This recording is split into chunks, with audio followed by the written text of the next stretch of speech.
Welcome to Introduction to the Junk Rig Part 3. My name is Mark Case. I'm Chairman of the Junk Rig Association, and this is the third in our series of presentations to help introduce you to the junk rig.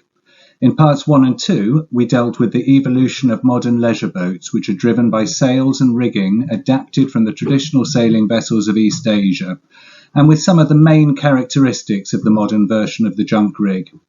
In Part 3, Knowing the Ropes, we will introduce some of the intricacies of the rigging of a modern junk rig. Those of us who sail boats with junk rigs are used to receiving some interest from other sailors. It's because our boats are a little different, because they can be elegant and attractive, and because sailors are always interested in how it is that sails capture the wind to drive a boat forward. So we get asked a lot of questions. Why the junk rig? Because we like it suits us, suits the sailing that we do. Does it go to windward? Yes, quite well actually, especially if well rigged and well sailed. Aren't there a lot of ropes to learn? Now that's a good question. Just looking at these images, it's clear that a junk rigged boat does indeed have a lot of ropes to learn. And many of them are quite different to those you may have learnt on a more conventional sailing vessel. We already dealt with some of these ropes, sheets and lazy jacks in particular, in Part 2, but this presentation will hopefully answer some of your questions about all those other lines on a junk rig boat. Just remember, every boat is different, so we're going to talk about the most typical rigging lines here. The halyard. The most important rope or line on a junk rig boat is the halyard. There is one for each sail, and without it there would be no sailing. The halyard connects the yard, which holds the top of the sail, to the top of the mast. When the halyard is pulled, the yard is raised, and the sail raises with it. When released, the weight of the sail, yard and battens pulls the sail down and away from the top of the mast, so lowering it. As you can see from the red arrows here, the route that the halyard follows is from an attachment point on the yard, up to the top of the mast, through a pulley or block arrangement, down to the deck, and from the deck into the cockpit of the boat. So when a halyard is pulled towards the cockpit, pressure is exerted upwards on the halyard, and the sail will be raised.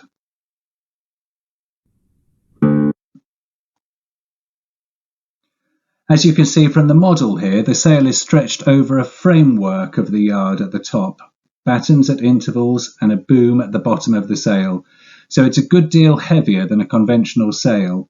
For this reason, the halyard often runs through a pulley arrangement which eases the effort required to raise the sail. You can see in the example a four-part block arrangement on a 22-foot sailing vessel. The good news is that with this four-part system, it's not too difficult to raise the sail. With smaller boats, the skipper doesn't require a winch to raise the sail, as you can see in the video here.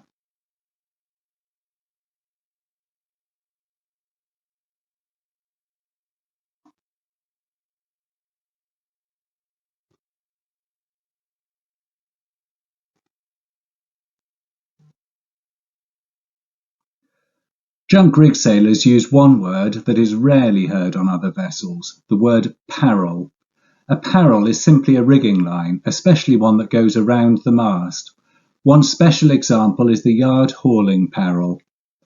You can see it in this picture. It's a line that runs from the yard, around the mast and back to the yard before running down to the deck.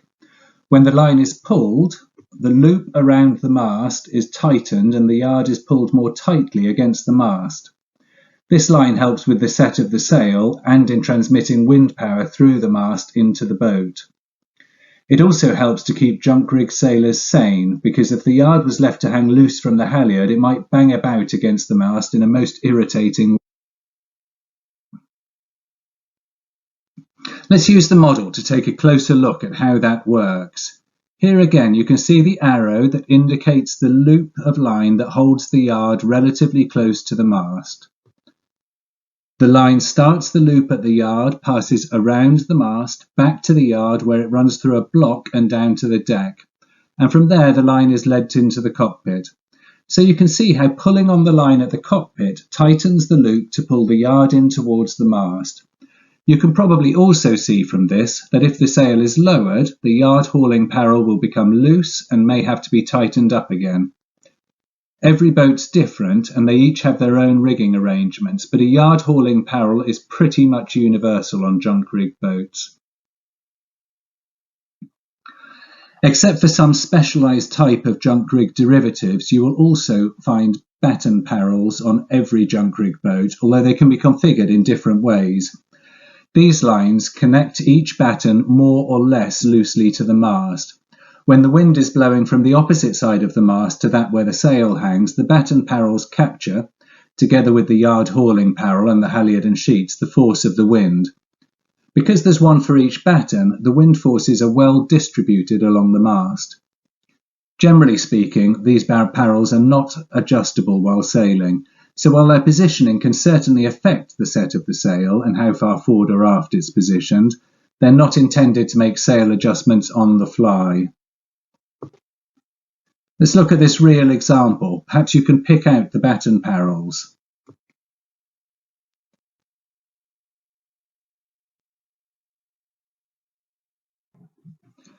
A luff hauling parrel is a line that loops, perhaps more than once, from a batten around the mast and back to the batten below, then bringing the line to the deck and back into the cockpit. Let's see that here.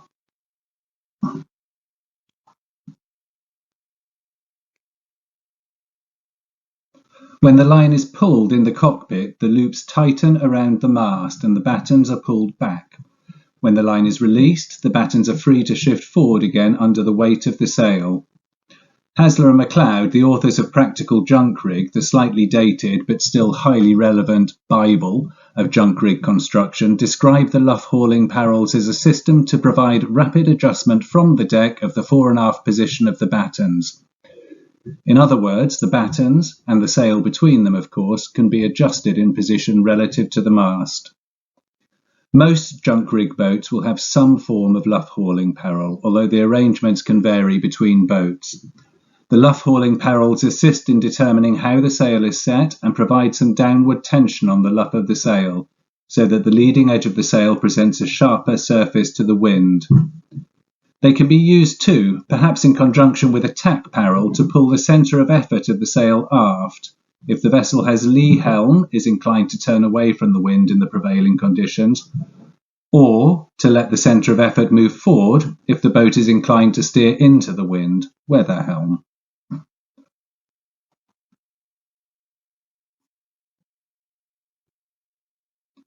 You can see the luff hauling parrels here, in yellow, from another angle.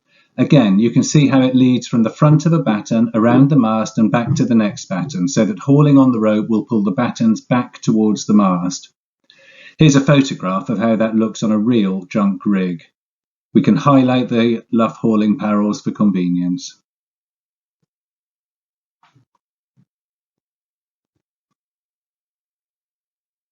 So we've seen how the set of the sail can be adjusted by moving the battens fore and aft.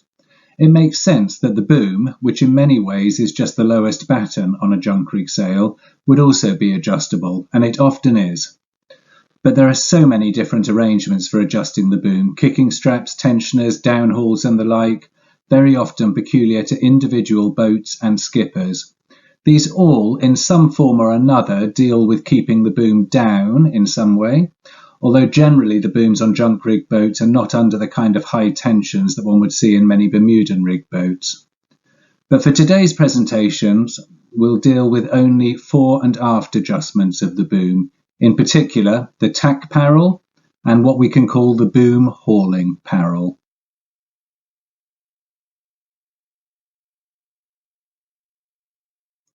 First, the tack parrel. At its simplest, this is a standing or fixed loop from the front of the boom around the mast and back. As you can see, shown in yellow here, a loop like this will stop the boom from sliding forward relative to the mast. Many skippers, however, prefer an adjustable arrangement. In this case, the loop can be tightened or loosened from the cockpit, so drawing the boom and sail above it backwards or letting it fall forwards.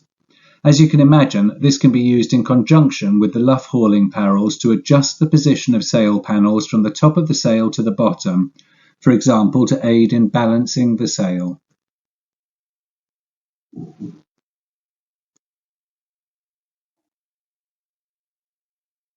Some boats also have a line for pulling the boom forward. You can see a line indicated here by the arrow. It may not be clear to see, but this line runs from the boom, loops around the mast and back to the boom, and is then led to the deck and into the cockpit. Let's see that clearly in yellow.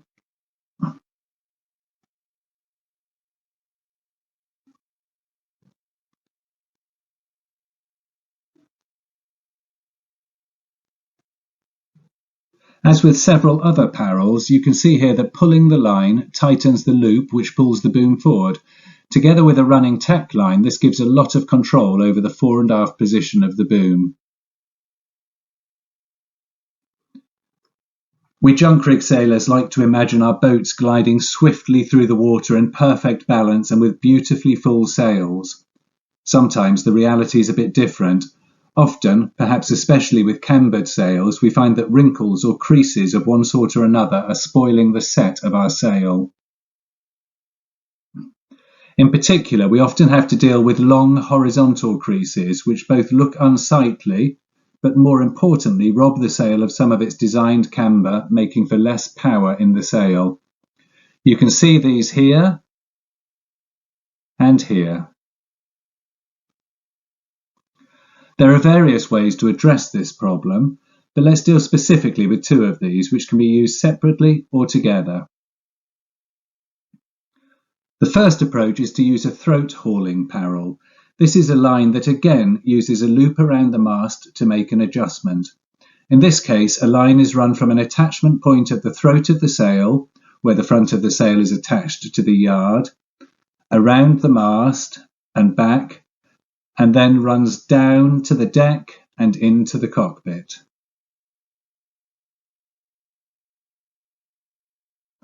This line, when hauled inwards, pulls the front of the yard down and backwards.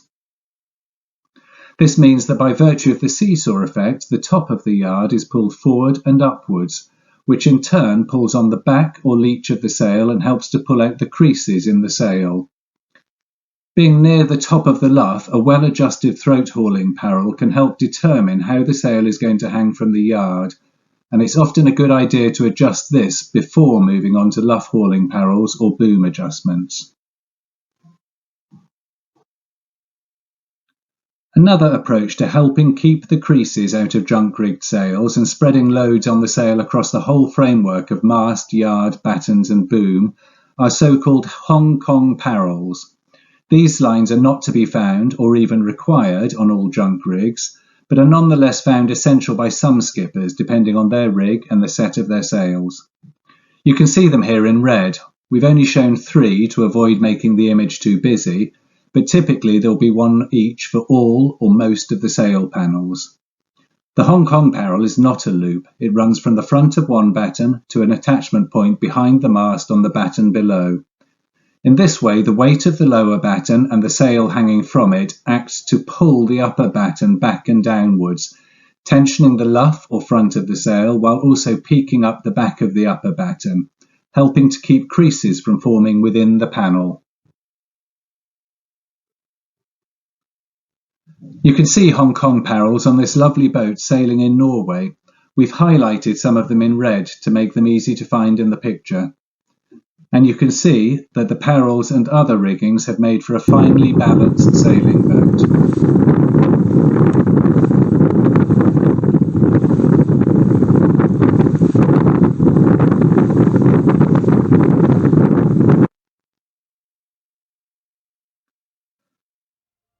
Well, that concludes the introduction to the junk rig series for now.